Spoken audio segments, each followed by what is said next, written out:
আজ সকালে যখন এই রেসিপিটা রেডি করছিলাম তখন হঠাৎ করে ছেলে রান্নাঘরে এসে আমাকে দেখে বলছে, মা সকাল সকাল কি মতিচুরের লাড্ডু বানাচ্ছ নাকি? ওর কথাটা শুনে আমি মনে মনে এত হাসলাম যে তখনই মনে ডিসাইড করে ফেললাম যে আজ না হয় তোমাদের সঙ্গে এই রেসিপিটাই শেয়ার করি। চলো তাহলে রেসিপিটা কিভাবে করছি দেখি। এর জন্য আমি চিড়ে নিলাম। চিড়েটা একটু গুঁড়ো করে নেব, শুকনো গুঁড়ো করব। এর জন্য যে কোনো চিড়েই ব্যবহার করতে পারো, পাতলা চিড়ে বা মোটা, যেমন ইচ্ছে। আর নিলাম সুজি। ওই যে চিড়েটা গুঁড়ো করা হয়ে গেল, ওই গুঁড়োর মধ্যেই সুজিটা মিশিয়ে দিলাম। এবার কিছু সবজি অ্যাড করব এর মধ্যে, তাই অল্প অল্প করে একটু গাজর, একটু বিনস, একটু বিট এগুলো নিয়েছি, আর অল্প একটু আদা নিয়েছি। নিয়ে এগুলো একটু মিক্সার গ্রাইন্ডারে একটু বেটে নেব, ফাইন পেস্ট করব। প্রথমে ভালো করে জল ছাড়া বেটেছি, এটা জল ছাড়াই বাটতে হবে। ফাইন পেস্ট হয়নি তাই অল্প দই অ্যাড করে জলের বদলে একটু দই দিলাম, কারণ এই রেসিপিটাতে আমি দইও অ্যাড করব। আর এটার মানে পরিমাণ হচ্ছে 1 কাপ চিড়ে, 1 কাপ দই এবং 1/2 কাপ সুজি, এই রেশিওতে। আর সবজিগুলো নিতে পারো 1/4 কাপ করে নিতে পারো, মানে অল্প অল্প। তো ওই 1 কাপ দইটাকেই আমি কিছুটা ওই সবজিটাকে পেস্ট করার জন্য ইউজ করলাম, আর বাকি দইটা তারপরে ইউজ করলাম।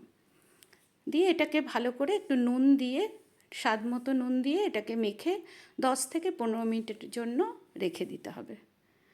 এবার 10-15 মিনিট বাদে এটাকে আবার একটু ভালো করে মেখে নিলাম, কারণ সুজি আছে, চিড়ে সবই একটু ফুলবে। দিয়ে এবার একটু কিছু স্পাইসেস অ্যাড করছি। দিলাম চিলি ফ্লেক্স, অল্প একটু হিং, আর একটু শুকনো খোলে ভাজা জিরে গুঁড়ো। দিয়ে এটাকে ভালো করে আবার প্রতিটা মশলার সঙ্গে ভালো করে মাখিয়ে নিচ্ছি। নুন তো আগেই দিয়েছি। এবার একটা পাত্রে এটাকে স্টিম করব।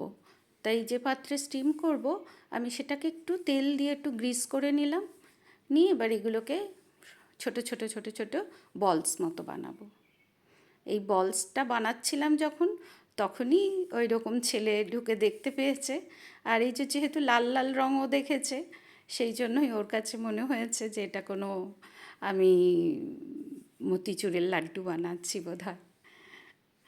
এগুলো আর হাতে দেখেছো সুন্দর কিন্তু পাকানো যাচ্ছে।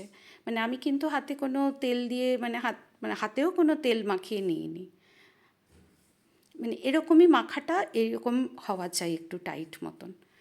ওই যে আমি মানে মানে মাপটা বললাম, সেই মাপটাকে ঠিক রাখলে ওই রেশিওতে যদি সব দাও, তাহলে এরকম সুন্দর করে এগুলো রেডি করতে পারবে। এগুলো হয়ে গেল, একটা সেট রেডি হয়ে গেছে।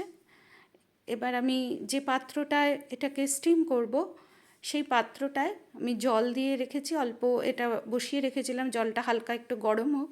আর একটা লেবুর খোসা দিয়ে দিলাম, মানে রসটা ব্যবহার করার পর যে খোসাটা ফেলে দিই ওই খোসাটা দিলাম।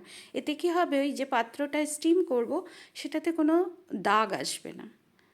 দিয়ে গ্যাসের ফ্লেমটাকে মিডিয়াম টু হাইতে রেখে এটাকে স্টিম করব 12 থেকে 15 মিনিটের মতন।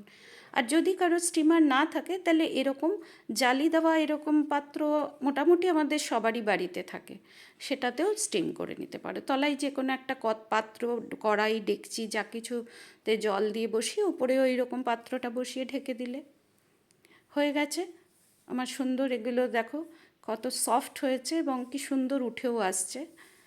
তবে এই স্টিম হয়ে যাওয়ার পর তারপরে সঙ্গে সঙ্গেই কিন্তু তুলতে যাবে না, তাতে ভেঙে যেতে পারে, খুব নরম থাকে।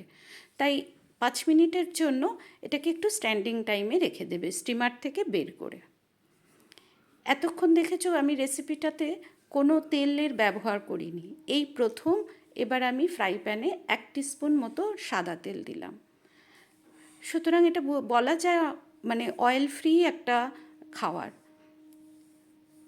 এবার এই তেলটা যেই গরম হয়েছে আমি ফোড়ন হিসাবে দিলাম সর্ষে আর একটু জিরে। যেই ফোড়নটা একটু ভাজা ভাজা হয়ে গেছে আমি তখন এর মধ্যে একটু কারি পাতা অ্যাড করলাম। কারি পাতাটাও যে একটু ভাজা হয়ে যাবে তখন আমি এর মধ্যে দেব একটু সাদা তিল।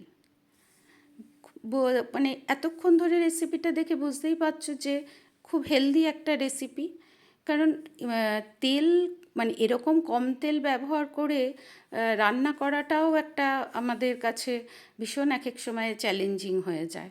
মানে এই একটা মানে টিস্পুন তেলে এতটা একটা খাবার তৈরি করা।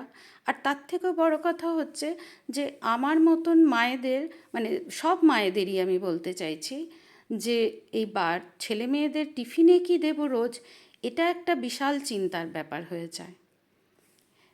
আমি এবার ওই ছোটো ইডলি পপসগুলোকে এর মধ্যে দিয়ে ভালো করে প্রতিটা মশলার সঙ্গে মশলা যাতে ওর গায়ে কোট হয় সেরকমভাবে ভালো করে মিশিয়ে নিয়ে ওপর থেকে আমি একটু সাম্বার পাউডার দিলাম। এবার বলে রাখি, সাম্বার পাউডার আমার ঘরে ছিল তাই আমি একটু ইউজ করেছি। তোমাদের যদি বাড়িতে সাম্বার পাউডার নাও থাকে কোনো অসুবিধা নেই, যে ভেবো না যে ওটা না থাকলে এটা বানানো যাবে না।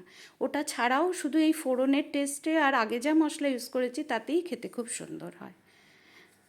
এবার আমি ওপর থেকে গ্যাসের ফ্লেম আমি বন্ধ করে দিয়ে ওপর থেকে একটু লেবুর রস আর একটু ধনেপাতা কুচি ছড়িয়ে দিলাম।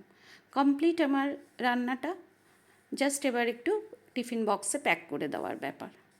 আমি এটাকে আজকে দইয়ের একটু রায়তা আর একটু টমেটো সস দিয়ে সার্ভ করছি। তোমরা তোমাদের পছন্দ মতন এটাকে সার্ভ করতে পারো। আর বাচ্চারা খুব খুশি হয়ে এটা খায়, কারণ এত কালারফুল। আর দেখো এইভাবে বানালে সবজিটাও বাচ্চাদের, অনেকেই আজকাল তো খেতে চায় না এরা সবজি, বাচ্চারা কেউ সবজি খেতে পছন্দ করে না, কিন্তু এইভাবে ওদেরকে সবজিও খাওয়ানো হলো, আবার একটা টেস্টি খাবারও হলো। টেস্টটাও তো খুব দরকার। বানিও, তোমরা জানিও আমাকে কেমন লাগলো তোমাদের আজকে আমার এই নতুন ধরনের রেসিপিটা। সবাই ভালো থেকো, সুস্থ থেকো।